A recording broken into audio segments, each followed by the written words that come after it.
Hello, everyone. Counterspell Hater here. Before we get into the video, please like and subscribe and comment. It's greatly appreciated. Anyways, today we are taking a look at a commander from way back when, like one of the original Kamigawa sets. There we go.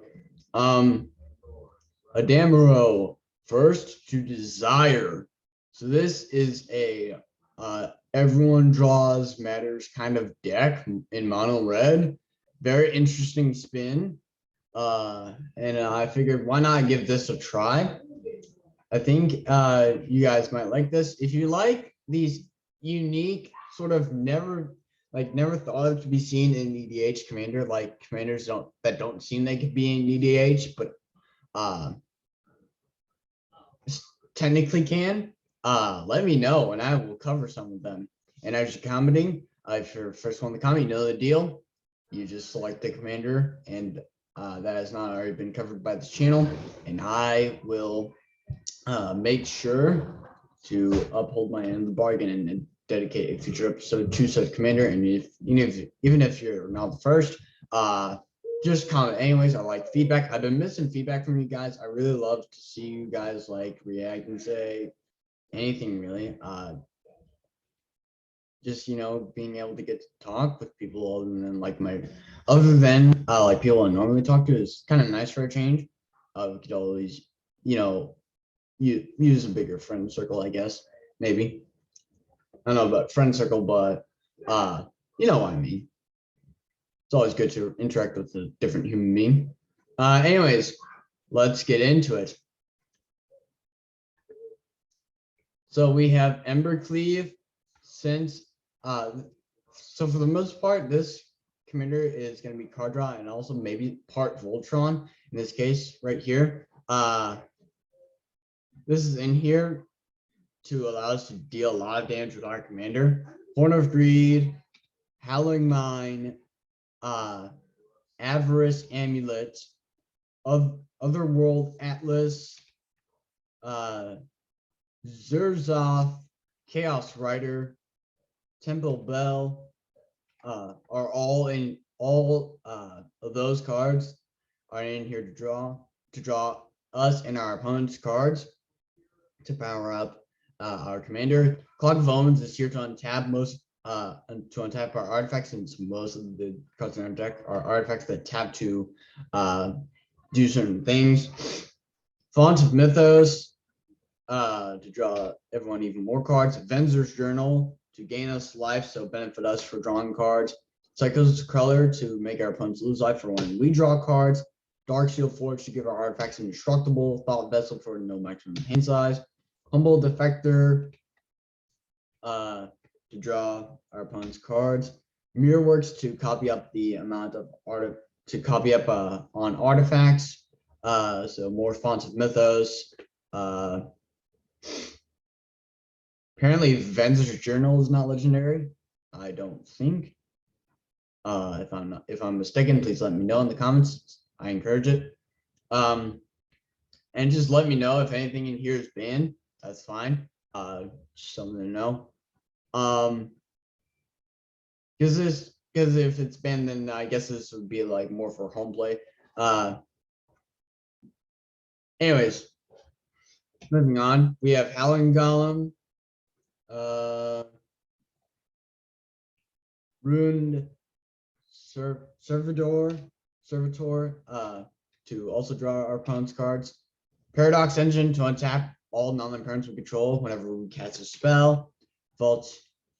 Voltaic Servant to untap something at the beginning of our end step. Unwinding Clock to do the same thing. Kusari Gamma. This is a great piece of equipment that we can attach to our commander, because when our commander in that case deals damage to a blocking creature, then this artifact deals that much damage to each other creature defending player controls. So this could end up wiping our opponent's boards, and this artifact can pump up the power of our commander, and it's only a quick cost of 3 generic mana. Lightning Greaves to give our commander some safety and some haste.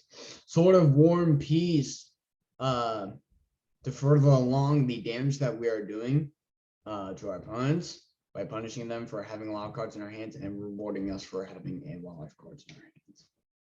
Nettlekais, since we're playing a lot of artifacts in this deck, you may as well make use of it in another way. Sword of Feast and Famine for mana ramping. Sword of Vengeance, make our commander a great blocker and attacker. Thanks to all those keywords. Skeleton Key, to draw us cards, and also to kind of make it harder for our opponents to block our commander, because our commander is going to be very big, and most creatures that are underneath it that would be able to block it are probably going to end up dying. They have Death Touch, well, but any creatures that are surprisingly enough bigger than our commander will not be able to block it now. Cloud Key, to cheapen up our artifacts for the most part. Foundry Inspector to do the same thing. Semblance Anvil, again, same thing. Johor's Familiar as well. Zephyr Boots give the creature flying and have draws cards. Commander's Plate. This is really good, especially in mono-color decks, because from this you can give your commander for an equip cost of 3/3/3 and protection from 4 out of 5 of the 5 colors in Magic the Gathering. The 5th color being the color of that commander that you have. So in this case, our commander equipped with Commander's Plate would have protection from everything but red. I'd have protection from green, white, blue, black, but not from red. It can also be equipped to a regular creature of ours for 5. Strata Scythe, since we're of course a monocolored deck, so monocolored lands for the most part, monocolored mana base, so we'll be able to take advantage of that as well. Sure Strike Trident,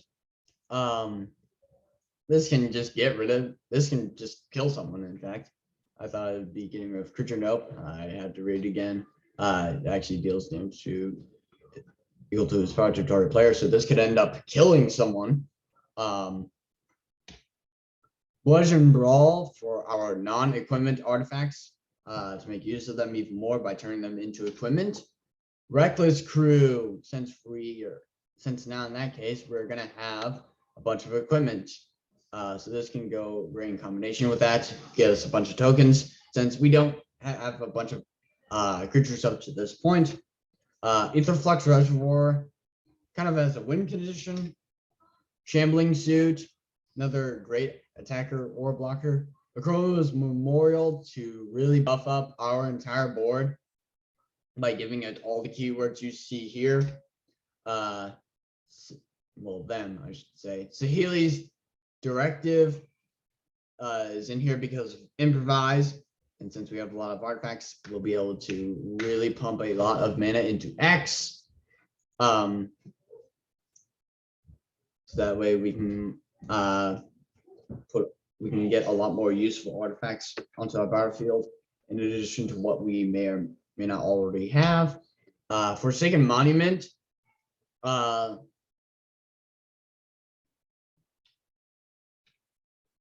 Colors. Since we're casting so many artifacts, this is really going to pay off. If we tap for colors mana, then I guess that's good. Colors creatures, I mean, it can benefit Shambling Suit. But other than that, really more for the life gain, since we don't have much of that in red. Shrine of Burning Rage, since we are a mono red deck and we want to deal damage. Lithoform Engine, to double up on certain things, so like activated or triggered abilities, permanents and or anything on our board we control. Copying instant or sorcery spells or permanent spells in some cases. Ebony Owl Netsuki to punish our opponents for having more than seven or more cards in their hands. Just because will to give us a lot of mana, since our opponents are we're gonna be having our opponents draw a lot of cards, and then this could give us maybe even the win. Hellkite Tyrant, since we're gonna have so many artifacts, this is a win condition. Gratuitous Violence, deal both damage that our creatures control to creatures and or players, or for players in this case. Fidel Ori to give our 9-lane cards flash. Spinerock Knoll, since we're a mono red deck and we're going to be dealing most definitely more than 7 damage in one turn, hopefully. Myriad Landscape, help with mana base. Isolated Watchtower, same thing. Kuro, Center of the Sea, I think I pronounced that right. So this can add colorless mana, so hey, Forsaken Monument kind of pays off there. But this can also draw everyone a card. So more card draw. Buried Ruin, since we're playing artifacts, we want to be able to at least return some, or at least, well, one in this case. Inventor's Fair to gain us life, thanks to our artifacts, and is even here to search for one. And then the rest of the lands are mountains. And with that, we have an end to a rather unique commander that I don't think has seen any play at all. So now that I've opened your eyes a bit to a rather odd commander, that asks the question, do you want to see more of these kind of odd commanders that don't seem useful, but can actually be a bit useful with just a little bit of guidance and like the right card play? Let me know. And I will gladly dedicate future episodes to it. Just be sure to type it in the comments, and as you're there, if you're the first one, you can decide what a future episode may be. Just type in the name of the commander you want, and I will get to it on the next episode, whenever that may be. That is it for today. Please like and subscribe. We are so close to 25 subscribers, guys. I just need one of you to just hit that subscribe button. But I'd like more than one of you. In fact, I'd like everyone watching this video to subscribe. You don't have to, but I'd like to see it. I encourage it. It's free, and really it just makes you a member of our community. Thank you to the 24 who have been currently subscribed. And you can be one of those other people who are thanked in my videos. And please stay away from the dislike, guys. I don't like seeing you guys like disapproving of my videos. And if you don't like my content, just go somewhere else. That's completely fine with me. Don't leave negative feedback. I haven't had any of that, but dislikes, hateful comments, none of that, please.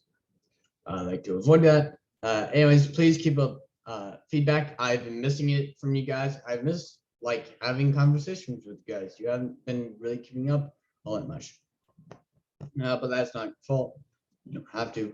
Anyways, hit the notification bell that way you don't miss another video. And share this video along with other videos found on my channel with other people on the internet. And that's it. I will see you guys next time. Goodbye.